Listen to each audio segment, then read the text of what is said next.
मैं आज जो कार्यकर्ता पूरे राज्य भर से आए थे, कुछ तेलंगाना, मध्य प्रदेश, गुजरात से छोटे छोटे पंचायत के सदस्य वगैरह आए थे, आज उन सब से मैंने बातचीत की। बातचीत जाहिर तरीके से करनी पड़ी क्योंकि बहुत संख्या में आए थे। माइक लगाकर उनसे संवाद किया।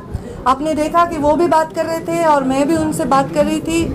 उन्होंने सबने रेजिग्नेशन दिया था और ये रेजिग्नेशन का कारण उनका असंतोष बताया था। वो असंतोष ये था कि उनकी इच्छा थी कि भारतीय जनता पार्टी में मंत्रिमंडल जो अभी प्रीतम ताई काम कर रही है, जो मेरी बहन है, जो सांसद है, लोकसभा से चुन के आई है, उनका नाम चल रहा था मीडिया के माध्यम से और चर्चा हो रही थी। तो उनका नाम चलने के बाद उनको मंत्री पद नहीं मिला, वो तो है ही नहीं, पर डॉक्टर भागवत कराड़ इनको मिला।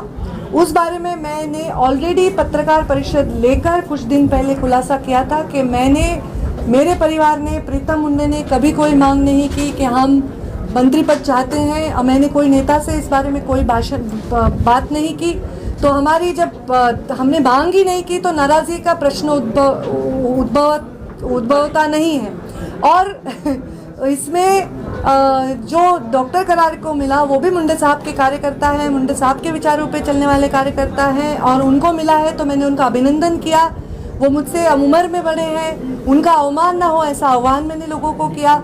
और मैंने ये स्पष्ट किया है कि हमारी कोई मांग नहीं थी। लोगों के बीच में इसलिए दुख है, इसलिए थोड़ा सा असंतोष है क्योंकि लोग चाहते हैं कि अपने नेता को ताकत मिले। पर मैं ये समझती हूँ कि कोई पद से ताकत मिलने की आज आवश्यकता लगती नहीं, इतना वीक नेता होता नहीं है। और मैंने अपने और एक चीज़ को मैं स्पष्ट करना चाहती हूँ। मैं दिल्ली गई थी तो मेरी संगठन की बैठक थी, मैं राष्ट्रीय सचिव के तौर पे गई थी। दिल्ली में ऐसी कोई भी बात हुई नहीं। कुछ माध्यमों ने ये चलाया कि हमें मोदी जी ने डांटा या हमने मोदी जी ने कुछ बताया, ये सब गलत बात है। मोदी जी के साथ बहुत ही सुंदर मार्गदर्शन हुआ, बहुत ही सुंदर आदान प्रदान विचारों का हुआ और 100% संगठन की बैठक थी। उन्होंने ऐसी कोई बात कभी कही नहीं। और जेपी नड्डा जी हमारे राष्ट्रीय अध्यक्ष हैं, मैंने उनसे भी बातचीत की। ये राजीनामा लोग दे रहे हैं, रेजिग्नेशन दे रहे हैं और उनके बारे में मैंने चर्चा की। और किसी ने मुझे पूछकर जवाब मांगा नहीं, मैंने खुद से उनसे चर्चा की और उनको सारी चीज़ें बताई और उन्होंने कहा कि आप इसको संभाल लेंगे, हमें विश्वास है। और मैंने यही कहा कि लोगों का असंतोष है, मैं उसको संभाल लूँगी। आपने धर्म युद्ध जब तक टाल सकते हैं तब तक टालने की बात कही है, उसको थोड़ा विस्तार में। ये मेरे कार्यकर्ता है, ये बहुत बड़ा संचय है, ये महाराष्ट्र के कोने कोने में है। ये मेरे वजह से कुछ लोग पार्टी से जुड़े होंगे, कुछ लोग पार्टी की वजह से मुझसे जुड़े होंगे। तो ये जो लोग हैं इनके मन में अगर हमेशा ये रहा कि प्रश्न चिन्ह कि हम क्या करें, हमारी नेता का क्या है, मैं उनको चाहती हूँ प्रश्न चिन्ह से वो बाहर निकले, वो द्वंद्व से बाहर निकले। और ये धर्म युद्ध होता है हमेशा आर या पार। जो मेरा कार्यकर्ता थोड़ा आक्रामक है वो हमेशा, जबकि मैंने प्रेस लेकर क्लियर करके भी उन्होंने राजीनामा दिया, तो मैंने उनको ये कहा कि मुझे इस धर्म युद्ध में नहीं जाना है। मैं नहीं चाहती कि मेरे नेता के पद के लिए कार्यकर्ता शहीद हो जाए और अपने पदों से रेजिग्नेशन दे। वो उनके पद बहुत ज़्यादा मेरे लिए मायने रखते हैं। वो अपने छोटे छोटे घर में छोटी छोटी परिस्थितियों में से निकलकर वो अपने पदों पर तक अपना प्रवास तय करते हैं और मैं नहीं चाहती कि वो अपने पदों का मेरे इस प्रवास में बलिदान दे। जबकि उनको अगर पद मिले, भले ही वो भागवत कराड़ हो और कोई हो, तो ये मेरे लिए सम्मान की बात है। मैं जातिवाद में विश्वास नहीं करती, पर ये जो जाति है वो एक संघ है, एक दिशा में जाने वाली है और इसमें अगर कोई टूट पड़ती है तो मेरा दिल दुखता है।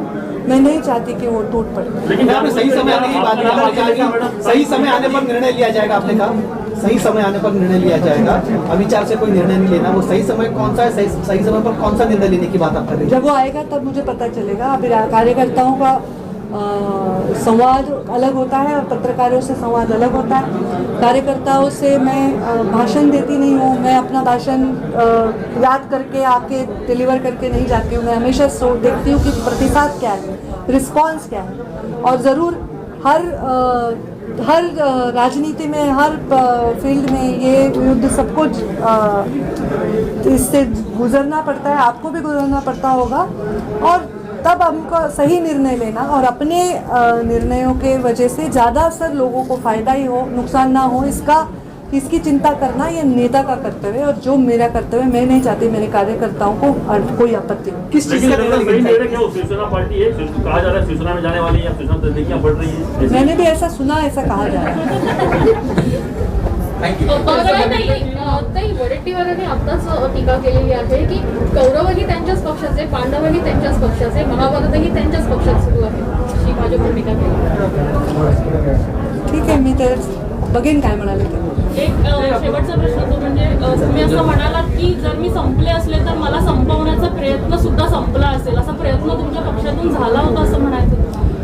हे पहा, मला सतत संघर्ष माझ्या वाट्याला आलेला आहे आणि आता माझा कार्यकर्ता जो दुखावला गेला आहे तेव्हा मी अत्यंत मोकळी व्यक्त झाली आणि मला असं वाटतं की ह्या सगळ्या गोष्टींची सगळ्या पद्धतीने ज्यांना सर्वांना आम्हाला माहिती आहे की कसं आहे महाराष्ट्राचं राजकारण, कसं आहे महाराष्ट्राचं पॅटर्न, ह्या सगळ्या गोष्टींना सांभाळून घेऊनही राजकारण करता येतं. उदाहरणार्थ जेव्हा डॉक्टर बागवतकरांना राज्यसभा द्यायची होती तेव्हा मी त्यांचं नॉमिनेशन करायला गेले होते. त्यामुळे ह्या गोष्टी ज्या होत राहतात, कुठेतरी मीडियात एक बातमी होते प्रीतम मुंडे दाखल झाल्या तिथे, मग आम्हाला ते क्लिअर करावं लागते की बाबा आम्ही मुंबईत आहोत. मग कोणीतरी म्हणते की पंकजा मुंडे नाराज, आम्हाला क्लिअर करावं लागते की नाही बाबा आम्ही नाराज नाही, आम्ही मागितलंच नाही तर नाराज कशाला, जे गोष्ट मी मागितलीच नाही.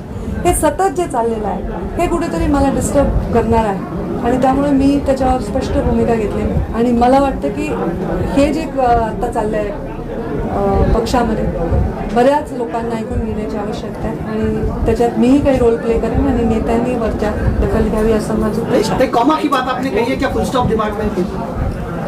फुल स्टॉप मेरे बहुत कॉमा लगने वाले हैं, फिर देखिए.